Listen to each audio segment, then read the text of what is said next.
Oh, hey, didn't see you there. Actually, I did see you there. I just lied. I set this whole thing up. I knew you were going to be here.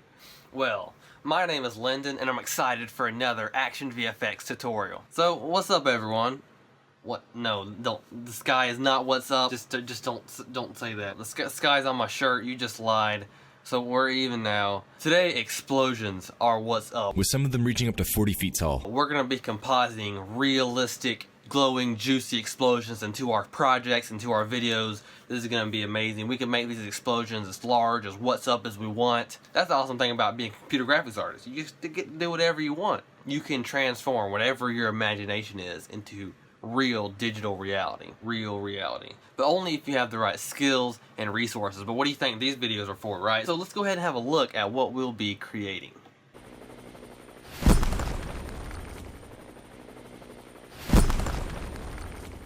Okay, awesome. So I hope you guys are fired up by that final result there. There's so many awesome skills we're going to learn in this tutorial, and it's going to be an awesome challenge to composite those debris with the explosions. We're going to have different layers, 3D tracking. There's so much skill, so much information, knowledge, techniques we're going to learn. So if you guys are exploding with excitement, let's go ahead and blast off. Okay, so let's go ahead and start off by explaining what we already have set up here in this scene. So we have the original footage. We have this man walking. Boom, explosion happens. The first thing to do, and it's always the first thing we do with stock footage compositing, is tracking. We gotta have a way to follow the motion of the scene. And we've covered this so many times in other tutorials, tracking. But for this project, we're gonna do a 3D camera track. Right click, track camera, and then we have this 3D camera that matches the motion of the camera in real life, so we can put real 3D objects in this scene and they'll follow the motion of the scene because the reconstructed camera tries to mimic the motion of the real camera. So we created this explosion null about in the right spot in 3D space. You can see it kind of follows the ground. That's really cool. And also we have this helicopter, a 3D layer that's composited into the scene. Pretty cool. And also we have a bullet that comes down, pew, and then boom, it's gonna hit the ground, and we're gonna have all kind of debris and explosions and destruction and just power and energy and just so much awesome stuff. So let's go ahead and blast off with the first thing, which is, let's start off with the explosion. We're gonna make the explosion happen right here. Let's start off with a nice fiery process. This is gonna be fun. Let's start off with something fun. So let's go ahead and go to our stock footage folder, because we're organized like stock. Yeah, we're organized. Drag in, maybe this explosion is good. So this is like a huge file, like it's like 4K, you know, so it's like super high resolution. You can zoom in here. Awesome stuff. Let's drag this into our composition. And the first thing I always like to do with stock footage like this is position the anchor point properly, and that's going to make our work a lot easier with making future adjustments. So let's hit A. That's going to open the anchor point.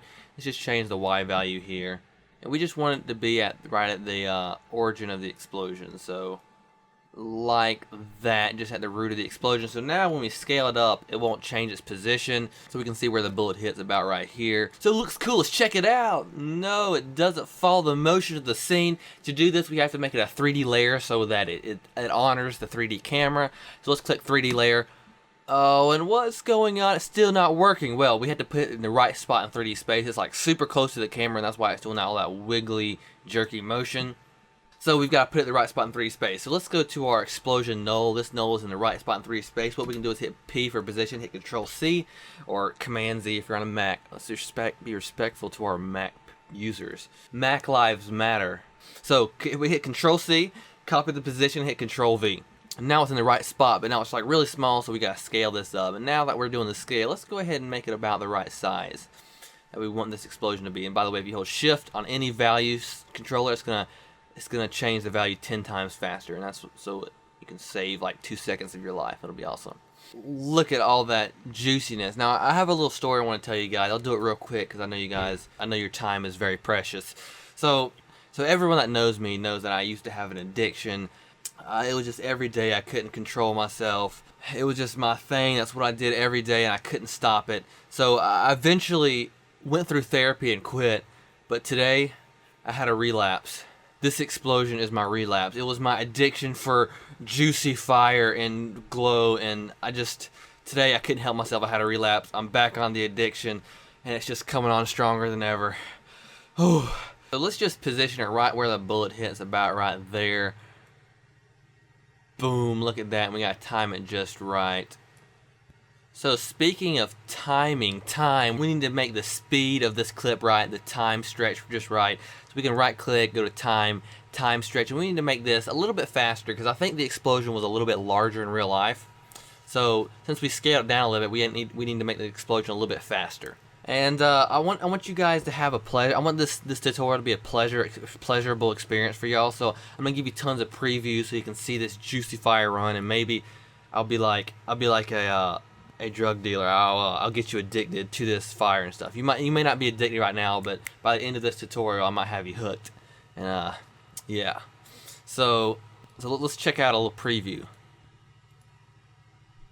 Woo! Look at that. Don't you just love how it follows the scene so well with the 3D track? We just have like a real explosion composited in 3D space. It just looks like it's really there in the scene. I just love it. Okay, so now that we have this explosion rotated, scaled, and positioned correctly in 3D space, and we have the time remapping just right, let's get rid of the base of this explosion. I don't like how the ground here in the shot. We can easily do this. What we'll do is just create a mask. Double click on the rectangular mask tool. And let's just double click on the mask up here. And let's just bring this down. And we're gonna turn this mask to subtract. So right now it's on add, so it's gonna take away. Let's just do it like this right here, and then we're going to change the mask mode to subtract, just like that. And then we can feather it out a little bit like that. Okay, so that's going to get rid of that base, and because this explosion was filmed at a little bit different angle, so the base, the ground on this explosion doesn't match the ground in the shot. So yeah, we just get rid of it and take care of all those problems. So now we're pretty much done with the base composite of the explosion. So now we're about to move on to the next section, which is debris. And this is going to be really useful knowledge and information about how you go about compositing, explosions mixed with the debris, and how you make it glow around the debris. It's pretty complicated stuff. So this is really going to help you sort out how you go about compositing these two elements together. So let's go ahead and drag in our first destruction element, and then we're going to do a ground burst element. There are two. ActionVFX has them separated in different types of elements. One of them is called a ground burst, and the ground bursts look like this. So just kind of like a concrete shatter. But again, this is called a ground burst, and we're going to drag this into our composition. And so let's do the same thing. Let's position the anchor point just right. We're going to make this a 3D layer so it follows the motion of the camera, but we got to copy the position from this gas explosion so that's in the right spot in 3D space. Let's just scale it up, hit S, shortcut. Remember S for scale. It's super easy to remember. It'll help you out so much. Shortcuts must be done. Alright, so just for a moment, let's turn off this gas explosion so we can see what we're doing more clearly, and we'll make this happen at just the right point, so like right there. So compositing this ground burst is going to be very similar to compositing the explosions. We're going to do a lot of the same processes, and so for this one we also want to do time remapping or the time stretch. So we can go right click time, go to time stretch, and we're going to do like 50. So we're going to make this like twice as fast, because either this element's supposed to be like on large scale, or it just it's happening in slow motion. But either way, for this scale it's happening too slow. So we're going to make the stretch factor 50, and that's going to make the duration half as long, which makes it twice as fast. That might be a little fast, so we can go back and make adjustments, maybe like something like 65. So look at that. Doesn't that look so cool? Like how it blends in 3D space. It looks like those elements are really there, except for the color correction. So we are going to focus on the color correction of all these elements in a separate part of this tutorial. We've got to make color correction to this explosion, this ground burst, and also the next element we're going to add. So don't worry about the color. We're going to make that color blend in later in the tutorial. But now we're just compositing it in the 3D space. I just love how we have this 3D track set up, and we can just place elements in there, just watch the magic happen, how they stick to the scene. Okay, so there's kind of a problem here. Like, you can look at the explosion. It's coming from in front of the ground burst, and that's kind of a problem. So we're actually coming to a cool part of this tutorial, which talks about depth compositing. So this ground burst is actually pretty cool. I'll tell you why. Because it comes with depth information. So basically within this file there's information that represents how far away each pixel is. So this pixel would be closer, this pixel right here would be farther. So we can actually extract that information and place this explosion in the middle of this ground burst element. So some elements are in front of the explosion, some elements are behind the explosion. So this is like 3D depth compositing. This is so cool, and it's a highly useful process to understand. So that's what we're going to learn in this part of the tutorial. So let's go ahead and do it. So let's go to this ground burst element. Let's just solo it for now, and we're going to duplicate it. So we're going to create a mat that shows which elements should be in front of the explosion and which elements should be behind. So let's go ahead and duplicate this, call it mat. And so on the mat layer, let's search up extractor and apply this to the mat. Extractor. So here we go. The first thing we're going to do, this is going to extract out the depth information. Let's click these things here. Okay, so for the red, let's choose depth Z. For the green, let's do the same thing. Blue, same thing, depth Z. So let's hit OK. And what we're going to do is start changing the black point and white point values. Like this. You can already see a little bit of depth going on here. Alright, so look at that. It doesn't seem like much, but there's actually, we've extracted the depth information because the closer objects are a little bit darker and the pixels in the back are brighter. So it's important that we actually invert the colors here because we want the front objects to be brighter and the back objects to be darker since the background's black. We want the stuff that are further away to be darker. So we're going to invert this. So invert. And then so you can see that the objects that are farther away are darker. And so we have one last effect. Let's apply the levels effect, and let's just drag this onto the mat after the invert. We can use these two controllers here just to crush those blacks in and then bring the white up like this. You can see there's actually a problem here around the edges. What we have to do is just check unmult, and that fixes that problem. So let's just squeeze this tight like that. And you can see we've created a mat that says which elements are close and which elements are far away. So basically, we want these elements to be in front of the explosion. So let's drag this mat above the explosion layer. And for the explosion, let's go over here to the track mat and choose Luma Inverted because we don't want the explosion to exist where there's Luma or bright spots. So have a look here. Let's just go forward a little bit. Alright, okay, we got the basic idea here. It looks a little bit rough, but we definitely got the basic right idea going on here. So to fix this up a little bit, I'm thinking about adding a fast blur effect. Just blur it out maybe 3 pixels, and then just double click on the fast blur, go to the compositing options, and turn down the effect opacity. So maybe that'll help smooth things out just a little bit. So now it's cool. It's like the explosion is actually happening inside these elements. And so it's kind of like we have a real 3D simulation of this ground burst in this After Effects project because of that depth information. That's so cool. Alright, and so also what we want to do is as the explosion just expands out more, it kind of consumes these elements. So we'll just make this matte fade away, and since it's Luma inverted, it won't fade away the explosion. So let's just go back here a little bit. Let's hit T for this matte. That goes to the opacity. Let's add a keyframe. Let's go forward maybe to here, and then we'll turn the opacity all the way down. Alright, so it's not perfect. You can kind of see the fade, but one of the problems is that we don't have the debris that shoot out. The debris just kind of get consumed by the explosion, and that's not natural since the explosion is outward energy. We need some debris to fly out, and so that's what we're going to do next. But that was really cool, that depth compositing technique. I hope you guys really excited by that enlightenment. If you haven't worked much with depth compositing, it's so important, so essential to visual effects compositing. And I'm glad that we can cover that today. So like I said, the next step is the debris form of destruction. This is a ground burst, but we're going to composite some ground debris. And the debris are kind of similar to these rocks down here. So let's go ahead and bring those in. So we're going to get this one right here, concrete debris. And we're going to drag this into our composition. We'll put it above the explosion. Even with 3D layers, it doesn't matter about the order, but just for the sake of it corresponding better and having it more organized, we're going to put the layer above the explosion just to kind of signify that it's in front of it in 3D space also. So we got to make a 3D layer and then copy the position from one of these already correctly positioned elements. Let's just turn up the scale quite a good bit. Make the timing right. And we also want to do the anchor point. Usually I do the anchor point first, but I didn't do it that time. So make the anchor point just right. And we're going to actually flip this, transform, flip horizontal, so the debris actually go out and to the right rather than to the left. That's kind of more of the direction that the missile was coming from. And also they're going to go out of the screen rather than go all over here where all the, and so they won't interfere with all these different items in the scene. They go off to the side. That'll be perfect. So we can also make this element face the camera a little more. It looks like it's going off to the side too much. So now let's just time it just right. And we also want to make this in front of everything. So bring it out in front like this. Like that. But we're going to scale this up a little bit also. So maybe like that.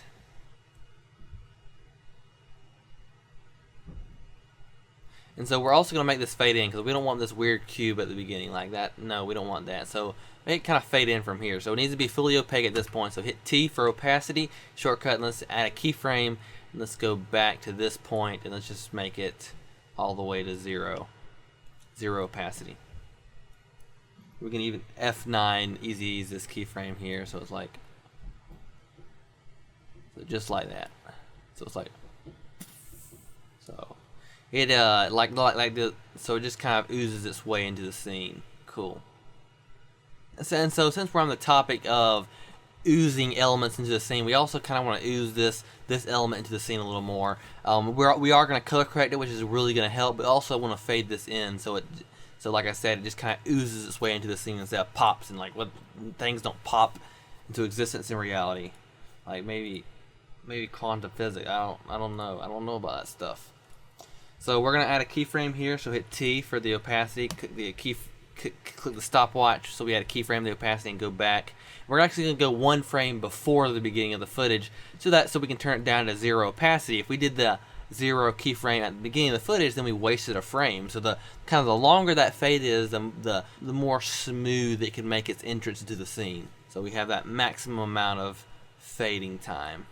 So let's go ahead and check out a terrible preview of this because of the color correction. It's not going to look great at all. It's going to look so fake. But let's just check out a preview. Okay, we got some pretty cool action and motion, but it just does not blend with the scene. I just love the mass of the effects going on. This huge explosion element. We're adding real concrete debris in here. We're adding this ground burst. It's just, we're doing some massive compositing rather than just adding a few little light effects or just all the stuff. We're actually doing some real deal stock footage structure compositing. I don't know if you guys get the vibe of what I'm saying, but I'm really falling in love with this so far. So now we're finally gonna get to that color correction part. Everything's gonna start looking real. Everything's gonna blend in. And this is such an important part of this whole process. It's color correction.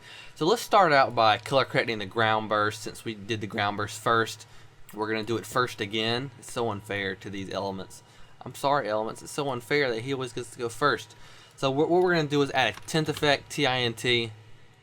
And then we're going to apply this. And so we're going to use these two colors to do the color correction. So we're going to click Map White 2. We're going to choose maybe one of the kind of brighter colors here. And then Map Black 2, let's choose one of the darker ones like that. And then we can just change the amount tint to make it blend just right. I think that looks pretty great. Maybe a little bit brighter like that. So there we go. That's all it took to do this color correction. It blends in so wonderfully.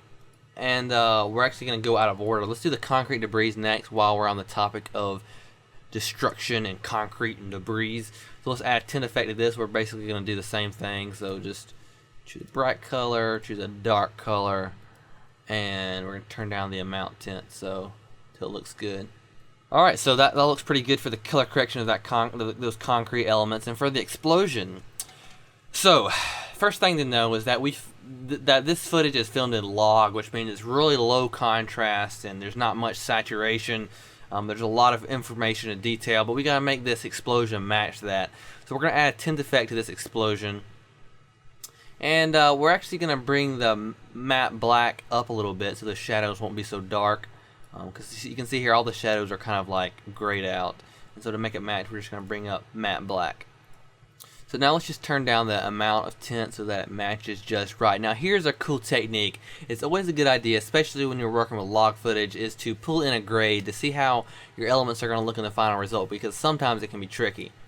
I'm going to paste in a color correction. It doesn't have to be a final color correction or anything, just to get a general idea about how it's going to look. Because, for example, if we did let's say we did the amount tint to be like 15, and it might look kind of okay in the original raw footage example, but when we turn on the grade, whoa, it's just way oversaturated. It doesn't look okay at all. So it's always good to have that grade handy.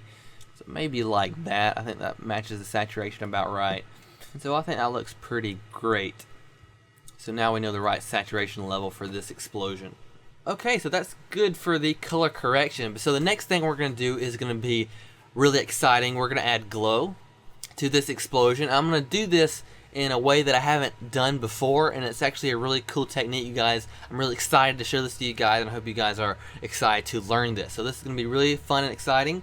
So what I'm going to do is duplicate this, call it glow. And we actually want this glow to be above every other element, because the glow is going to be kind of around all the debris. It's going to, because that's how glow works. Glow isn't like behind the things. Glow wraps around and kind of consumes everything. So here's what we're going to do. We're going to pull it in front of all these elements. And since it's actually a different orientation, I'm just going to rotate this a little forward like that. So the glow's in front of everything. So the first thing we're going to do is just turn the saturation down a lot. So we apply a lot of that tint effect. And then we're going to add a levels effect. And so for this levels, we're going to really crush the blacks like this. And so we just have those highlights left. And what we're going to do is add a fast blur and just blur this out, maybe about 200 pixels, something like that. And so this is going to be our glow. So the important thing to do here is change this to a screen blending mode, and we can see we got this glow here. So that glow is in front of all the elements, so it's going to kind of consume everything, and that's exactly what we want. So I think it looks pretty good about like that. And this glow is far too thick. Let's turn it down. We'll just manually turn down the opacity, but we've got to go to the second keyframe here and just turn it down like that. So look at that. Oh wow, so awesome. And I want the glow probably to be a little bit more red, so just move it over to the red a little bit. And yeah, that's what I want. Oh yeah, baby, that's stimulating my fiery pleasure nerves in my brain. Oh, look at that. Before, after. Oh yeah. Oh yeah. So in addition to this glow, we kind of want to flash towards the very beginning when it's like really bright, like right here. We want to flash. So I'm actually going to duplicate this glow. I'm going to turn up. I'm going to bring this all the way back down. It's going to be really bright. And I'm going to turn the blurriness up and turn up the opacity too. Like it's going to be really bright. So we want the glow to be like full intensity about like right here, and then make it fade out as it goes up. So like right here, we don't want all that glow. Let's just turn it down all the way down to 0. So we have that cool flash at the beginning. So like this really, really broad glow there. And maybe bring up the saturation a little bit too. Alright, so we've gone too long without a preview. No one should have to work this long without the fruits of their work. So we really need a preview at this point. No human should be treated this bad by having to work this long with no previews. So let's play. This is too much. I never asked for this much pleasure in life. I didn't ask for it. Take it away. I never wanted all this pleasure. Boom. Look at that. Oh, juicy. Oh my goodness. Just feast your eyes. We're going to watch this about 3 more times. 1. Yes. 2. Oh, one more. Oh, yes. Oh man, I had to do all. I said 3 more times, but I had to do 4 because look at that. All right, so we've still got more things to do, more amazingness in life to experience. So we're gonna do something cool. We're gonna add kind of like a glowing reflection on the ground. It's gonna kind of brighten up the whole ground. And check this out. So we're gonna duplicate the explosion here, Control D or Command D. Call this Reflection, and then we'll drag this maybe just above everything. Why not? And then what we're gonna do is go transform, flip, vertical like that. So cool. We're done. That's what we wanted. It's like a reflection on the ground. It's like water. There's water down here. So no, actually I changed my mind. We're not gonna do that. What we're gonna do is add like a lot of fast blur like this, and then go to the scale and scale it up horizontally. So go to the horizontal scale and just kind of scale it up to broaden it out a little bit, and then maybe turn the vertical scale down. So this is going to kind of be our reflection. Let's turn this blending mode to maybe add, and then we'll turn the opacity down a lot. Maybe just turn off the keyframes there and just this. And we also want a lot of saturation. And so one of the coolest part about this, not only does it kind of blend the explosion with the environment, it kind of lights up the environment, but also it has this wave effect, because since the explosion moves up, this reflection moves down and adds this cool wave effect traveling across the ground. So check this out. Oh, awesome. So you can see that cool wave effect as it goes out. Boom. Perfect. Yes. That's what I'm talking about. Oh, and make sure, I think I made an error. Make sure it's in front of the debris and everything. Yes. Yes, please. So now we've done all this awesome stuff, and we're ready to move on to the last significant, important part of this tutorial, which is the dust. The dust is so important, like it's unspeakably important. I couldn't express to you in words how important it is. Actually, I could. It's pretty important. It's just pretty important. That's all it is. But it's still like, I'm trying to get this message across. That dust is super important. You'll see what I mean once we composite. It just adds that realism. So here's what we're going to do. We're going to double click on one of these dust elements, find the one we want. So I've got my eyes lusting on this one. This one is definitely the one that we want. So let's drag this one down in here. And we're not going to do a blending mode to blend this in, because we can't see the background. Where's the background? We need to blend this in, but we're not going to do a blending mode. We're going to do something even cooler that we've gone over in our other tutorials. So much knowledge in our other tutorials. Check them out if you haven't seen them already. So we're going to type in, go to the effects and presets and type in shift channels. We're going to apply this to this dust layer. We're going to do take alpha from luminance. So now it's going to do real transparency rather than a weird mathematical lightning operation. So it doesn't look cool right now because we got these dark edges, because as it gets more transparent it gets darker too, because that's how original colors were. So what we're going to do is type in fill, and we're going to fill this in with one solid color, so there's only transparency rather than color variation and transparency. So we're going to choose like one of these colors down here at the ground. Maybe make it a little bit brighter. Okay, so we're going to place this, we're going to make the anchor point right like we do with all our other elements. Alright, so what we're going to do is we got to make it's a 3D layer like everything else. A 3D layer. You're no different, dust. You don't get special advantages. You had to do the same thing all the others do. And he's like, this dust element doesn't matter. He's like, yeah, I get to be part of the crowd. He's trying to be like the cool kids. He's trying to be like a part of the crowd, and that's all he wants. So my little insult isn't working on this dust element. It's just going to be like everyone else. 3D layer, scaled up, anchor point right point in 3D space, all the same stuff. So that was what we're going to do. Let's move this in the right point in time and position it just right. Make sure it's in front of everything, because the dust needs to be in front of all the different elements just to blend everything together. So look at there, look at that sweet dust element. That just so blends everything together. Obviously we can change the opacity if it's too thick. But also what I want to do with a dust element, usually you can do several dust elements. Maybe make a duplicate of this and just scale it down, flip horizontal, and make the timing a little bit different for each of these. Turn down the opacity a lot because it's already pretty thick. But the next cool thing we're going to do is add another cool dust element, and this is called a dust at camera. So this is where the dust kind of blows in the camera's face. ActionVFX is about to blow some dust in your face, but we're really going to take pleasure from this. So let's just drag this in here, 3D layer, copy the position, scale it up, move it to just the right spot. We're going to make this pretty close to the camera actually. Because this dust in the camera is actually, well, pretty close to the camera. So make the scale just right, and then we're going to copy those the effects we applied to the other dust element, those are transparency effects. Hit Control C, copy, and then hit paste, just like this. And so we're going to have some dust actually blow in the camera's face, and it's going to look so cool.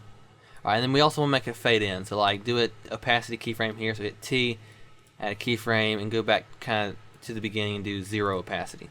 Awesome, like that. And I also want to do transform, flip this around so that it's on the other side, because the dust is thicker on this side. We want the dust to be thicker on this side, because the missile kind of comes from this direction and pushes everything to the right more. Look at that dust. It just blends everything in so well. And we can actually make these dust elements a little bit different color. It just adds a little bit of color variation, so it won't be just like one solid color too much. We'll have that cool amount of color variation. Awesome. Okay, so the next step, we want to make sure and add motion blur to everything. That's a really important step, because there's really motion blur. To really blend in with the footage, they have to have that motion blur like the camera does. So just go to each of your elements, add motion blur, and make sure you enable motion blur for the comp. So just go to each of these elements and just enable the motion blur. And it's more important that you do things like the concrete debris, the ground bursting, explosion, rather than the dust, because the dust is already pretty blurry, you can't really tell. But the last thing we would want to do is camera shake. We're actually going to make another tutorial completely dedicated to camera shake. There's going to be so many useful bits of information, techniques you'll be able to translate into like so many of your other projects. So go check out the camera shake tutorial. We would definitely want to add camera shake to a scene like this. Alright, that is a wrap. We've come to the end of this tutorial. Let's have a good darn look at the final result.